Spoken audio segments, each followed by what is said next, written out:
बिस्मिल्लाहिर्रहमानिर्रहीम। अस्सलाम वालेकुम जनाब। स्टोरी मैंने एक ही शेयर करनी है। तारीख़ में पहली मरतबा काबीना का इजलास कोर कमांडर हाउस में। माशाअल्लाह कह दें आप, ठीक है। ये आपके साथ मैं पूरी तफसील शेयर करता हूँ। जब बस जल्दी से आप चैनल सब्सक्राइब कीजिए और जहाँ घंटी का निशान बना हुआ है उसे प्रेस कीजिए ताकि हर नई आने वाली वीडियो आप तक खुद ब खुद पहुँचती रहे।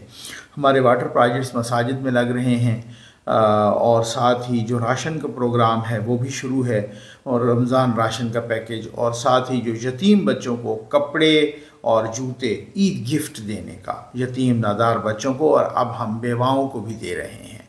बिल्कुल कैटेगोरिकली कह रहा हूँ, हमने मार्क किया हुआ है जो यतीम बच्चे हैं, जो बेवाएँ हैं, सिर्फ उनको। मेरा दिल तो करता है कि इसको वसी किया जाए, लेकिन जितना हमारे, इसलिए भरपूर अपील है कि ईद सर पे आ गई है और ईद से पहले 29 रोज़े तक इंशाअल्लाह ये तकसीम करवाऊँगा और आपकी अमानतें, और अगर रोज़े 30 हो गए तो 30 रोज़े को भी ये सिलसिला जारी रहेगा ईद गिफ्ट का यतीमों और बेवाओं में। तारीख़ में पहली मरतबा खैबर पख्तूनख्वा काबीना का इजलास कोर कमांडर हाउस, यानी कोर कमांडर पेशावर, ठीक है, कोर कमांडर हाउस के अंदर हुआ। अली अमीन गंडापुर साहब पूरी की पूरी काबीना को कोर कमांडर हाउस ले गए चंद रोज़ पहले, और वहाँ पर इजलास मुनक़िद किया गया और वहाँ पर सारी प्लानिंग की गई, और वहाँ पर तरक्की के मंसूबे और सारा कुछ और भी सूबे की चीज़ें वहीं पे बैठ के डिस्कस की गई। ठीक, ये डॉन न्यूज़ के सहाफ़ी हैं, बल्कि डॉन न्यूज़ के पेशावर के ब्यूरो चीफ़ हैं अली अकबर साहब।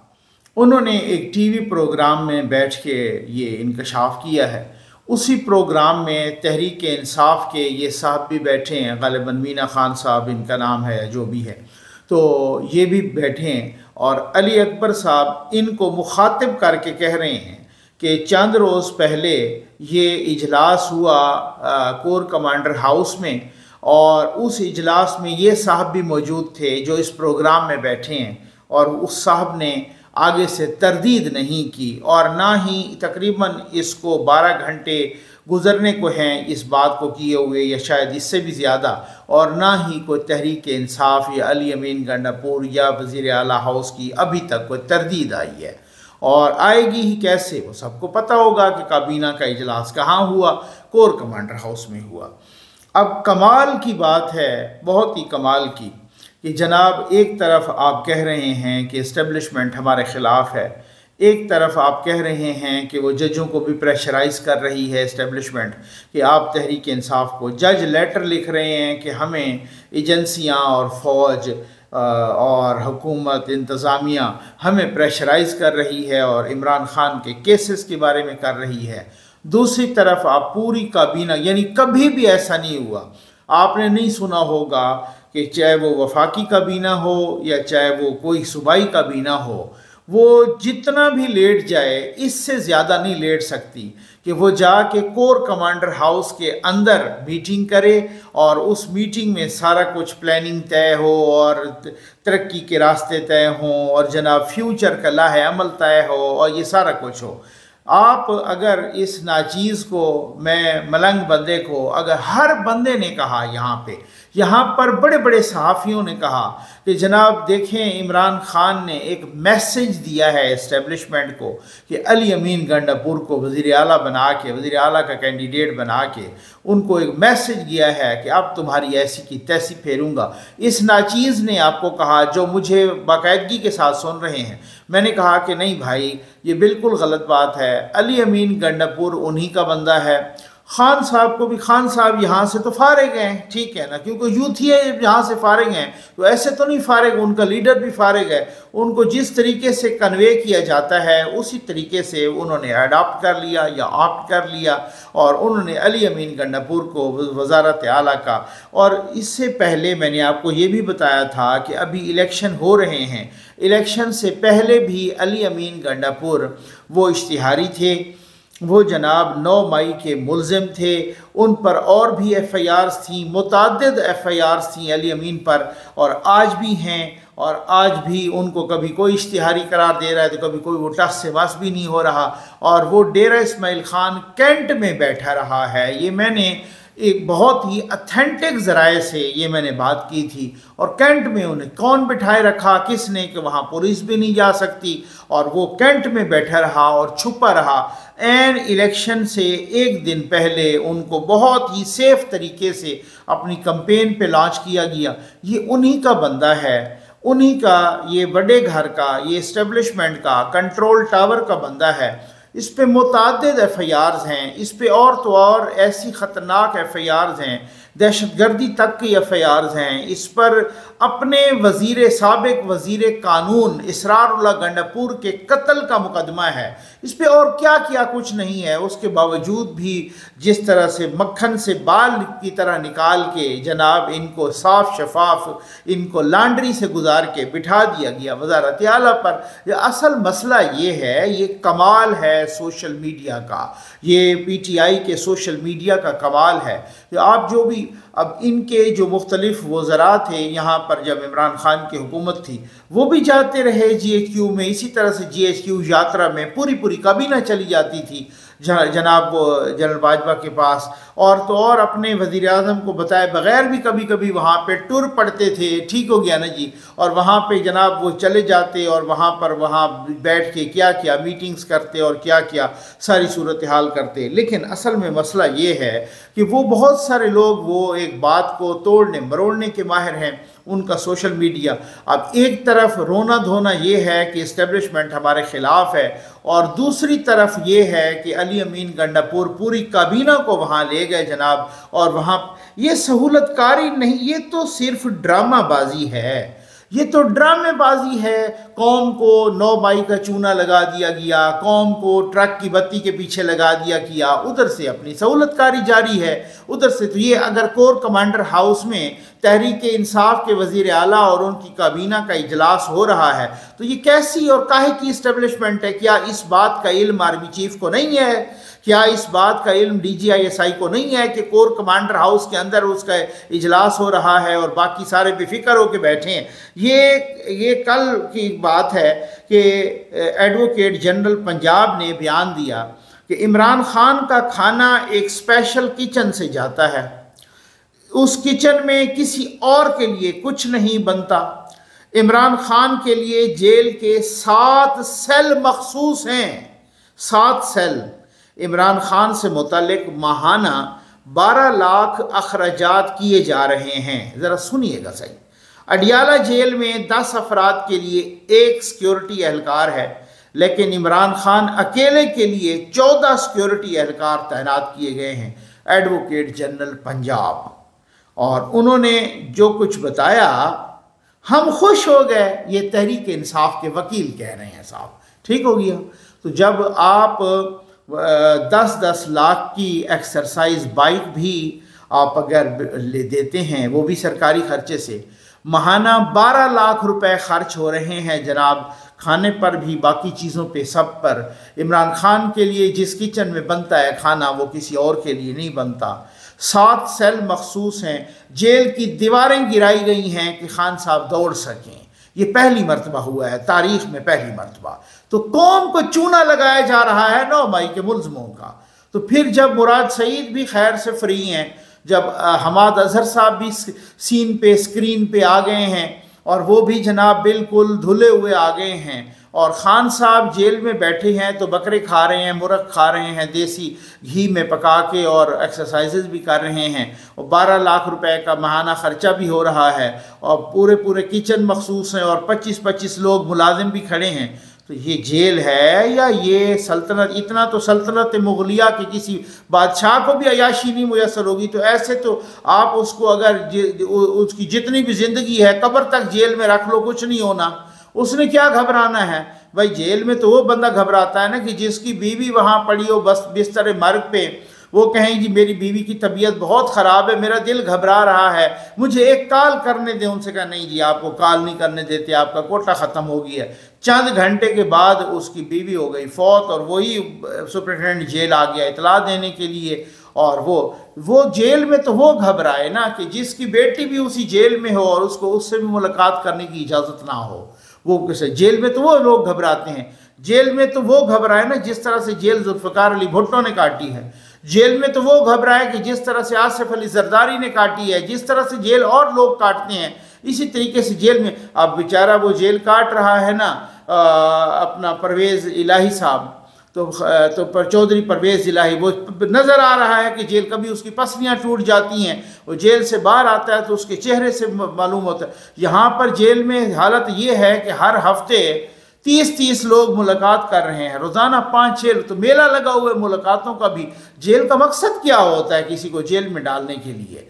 ये मकसद होता है कि आप 12 लाख रुपए का ये सहूलतकारी नहीं है तो क्या है? कौम को एवं जो है ना वो चूना लगाना और बेवकूफ़ बनाना, और इस तरीके उसका मसला ये है कि जो मीडिया है, सोशल मीडिया, वो नून लीग का तो बिल्कुल ही दफन है ना, ज़मीन बोस हो गया है सोशल मीडिया। वो तो इनका मुकाबला ही नहीं कर सकता। कुछ सहाफ़ी हैं या कुछ इस तरह के लोग हैं, सोशल मीडिया एक्टिविस्ट या बाकी लोग इस तरह के लोग हैं जो वर्कर वोटर्स हैं, वो इंडिविजुअली कर रहे हैं। बाकी उन्होंने तो लानत भेजी हुई है कि किस तरीके से काउंटर करना है, और साथ उसको वो मानते ही नहीं है कि किस तरह से काउंटर करना है। वो तो बिल्कुल ही इस अंदाज में वो हो गए। अब ये आप ज़रा देखें, ये हमारे दोस्त हैं खालिद हुसैन ताज साहब, ये एडवोकेट हैं, बहुत अच्छे वकील हैं, बहुत अच्छे सोशल मीडिया एक्टिविस्ट हैं, नून लीग के बहुत बड़े सपोर्टर हैं, और बड़ा अच्छा रिसर्च करके ये वो करते हैं। और मरीम नवाज साहबा के भी करीब हैं, नवाज शरीफ साहब के भी करीब हैं, शहबाज शरीफ साहब के भी करीब हैं, ये सबके करीब हैं। वो लिखते हैं कि डबल गेम खेलने वालों के साथ, ये अभी कल परसों की ट्वीट है उनकी, डबल गेम खेलने वालों के साथ इस वक्त जो हो रहा है वो उनके गलत फैसलों की वजह से हो रहा है। इशारा उनका एस्टेब्लिशमेंट की तरफ है। ठीक है, पूरे इलेक्शन कैंपेन में बिलावल जरदारी के ज़रिए नवाज शरीफ पर अटैक किया गया। बिलावल भुट्टो ने अपने पूरे इलेक्शन कैंपेन नवाज शरीफ के अलावा किसी और सियासी लीडर का नाम तक नहीं लिया। इमरान खान और तहरीक इंसाफ के 4 साला हुकूमत के हवाले से बिलावल ने अपनी पूरी इलेक्शन कैंपेन में एक लफ्ज़ तक नहीं बोला। इलेक्शन शेड्यूल जारी होने से चंद दिन पहले निगरान वज़ीर दाखिला सरफराज भुगटी को PPP में भेजा गया। इसके बाद फैसल वोडा को जरदारी के पास भेजा गया। सबका एक ही मकसद था, नवाज शरीफ किसी तरह वज़ीर आज़म ना बने। फिर जावेद लतीफ़, मोहसिन शाह नवाज रांझा, अजहर कयूम नाहरा, अली गौहर बलोच समेत मुस्लिम लीग नून के कई MNAs को बदतरीन धांधली के जरिए हराया गया। NA 130 का 75,000 लीड से जीती हुई सीट का रिजल्ट रोक कर उस जीत को मुतनाज़ा बनाने की कोशिश की गई। मानसेरा में नवाज शरीफ की जीती हुई सीट तहरीक इंसाफ के आज़ाद उम्मीदवार को दी गई। मानसेरा में नवाज शरीफ के नीचे इलेक्शन लड़ने वाले MPA जीत गए। नवाज शरीफ को जीतने नहीं दिया गया। मकसद नवाज शरीफ को वज़ीर आज़म नहीं बनने देना था। 8 फरवरी के रिजल्ट के बाद अब जजों का भी हौसला बढ़ गया है। 8 फरवरी के इलेक्शन के 3 दिन बाद इस्लामाबाद हाई कोर्ट के उन्हीं 6 जजेस ने अपने चीफ जस्टिस को एजेंसियों की मुदाखलत के हवाले से ख़त लिखा। अब 1 माह बाद चीफ जस्टिस सुप्रीम कोर्ट को ख़त लिखा। वो ख़त मीडिया में लीक किया गया। ये सब कुछ एक गलत फैसले, आपस में इत्तफाक और इत्तेहाद ना होने की वजह से हुआ। ना होने की वजह हर एक RO MPA MNA की सीटें भेजने लगा। ये सब कुछ हमारे सामने हुआ। मोबाइल फ़ोन बंद करके धांधली के लिए मज़ीद रास्ता हमवार किया गया। माशाअल्लाह। अब राना सनाउल्लाह साहब भी कह रहे हैं माशाअल्लाह, वो भी कह रहे हैं कि ये जो धरना हुआ था, ये सारे का सारा ये जो फैज़ाबाद धरना, ये इस्टेब्लिशमेंट की ईमा पे हुआ था। जी हाँ, सही है। और ये भी एक TV टॉक शो में वो कह चुके हैं। और नवाज शरीफ को की हुकूमत गिराने के लिए और उस वक़्त की इस्टेब्लिशमेंट और उस वक्त, लेकिन इंतहाई अफसोस का मकाम है कि ये फैज़ाबाद धरना आज वो कहते हैं कि जनरल बाजवा और जनरल फैज़ की ईमा पे हुआ, लेकिन उनके अपने लीडर नवाज शरीफ ने जब गुजरांवाला के जलसे में लंदन से खिताब करते हुए ये कहा था कि जनरल बाजवा साहब आपको जवाब देना पड़ेगा, फैज़ हमीद साहब, जनरल फैज़ हमीद साहब आपको जवाब देना पड़ेगा पाकिस्तान की बर्बादी का। उस वक़्त इनकी टांगें कांप रही थी। उस वक़्त वही बात है, इनकी कांपें टांग रही थी। ठीक हो गया ना। उस वक़्त फिर ये बोलने के लिए तैयार नहीं थे। उस वक़्त हर एक को दूसरे को कोहनी मार रहा था, यार ये नवाज शरीफ मरवा देगा, ये जो है ना हमारा लीडर हमें मरवा देगा, हमें कोई इलेक्शन में ये फिर एस्टेब्लिशमेंट हमें आगे नहीं आने देगी, ये इसके बयानिए का बोझ हम नहीं उठा सकते। उस वक़्त जब इससे भी पहले मरियम नवाज साहबा जा रही थी पेशियों पर और नवाज शरीफ साहब जा रहे थे पेशियों पर, उनके साथ कोई जाने के लिए तैयार नहीं होता था। आज ख्वाजा आसिफ साहब कह रहे हैं कि मुझे कहते थे कि जनाब नवाज शरीफ के ख़िलाफ़ बयान दो, उनके बयान की मजम्मत करो, तो फिर मैंने कहा मैं ये नहीं कर सकता। लेकिन अब कह रहे हैं ना, उस वक़्त कहते, उस वक़्त यही लोग एक दूसरे को कोहनियाँ मार रहे थे कि ये मरवाएगा नवाज शरीफ हमें। जब नवाज शरीफ कह रहा था कि जनरल बाजवा साहब आप जिम्मेदार हैं, तो आप सारे नादान सजदे में गिर गए, ठीक है ना। उस वक़्त जब वक्त क़याम था तो उस वक़्त आप सजदे में गिर गए। आज जो मुक्का आपको जंग के बाद याद आ रहा है तो अपने मुंह पे रसीद कर दीजिए माज़रत के साथ। आज तो कुछ नहीं हो सकता। आज मियाँ जावेद लतीफ़ साहब भी बोल रहे हैं, कोई अल्फाज बदल के इरफान सिद्दीकी साहब भी वही बोल रहे हैं, कोई अल्फाज बदल के राना सनाउल्लाह साहब भी वही बोल रहे हैं। राना सनाउल्लाह साहब ने तो यहाँ तक भी कह दिया, और बात बिल्कुल ठीक है, और यहाँ तक भी कह दिया कि ये जो वोडा साहब मुंतखब हुए हैं वहाँ से पीपल्स पार्टी ने वोट दिया, ठीक हो गया ना, पीपल्स पार्टी ने वोट दिया वोडा साहब को, और ये क्या है कि पीपल्स पार्टी ने MKM ने मिल के वोट दिया, तो ये किसके कहने पे दिया, ठीक है ना।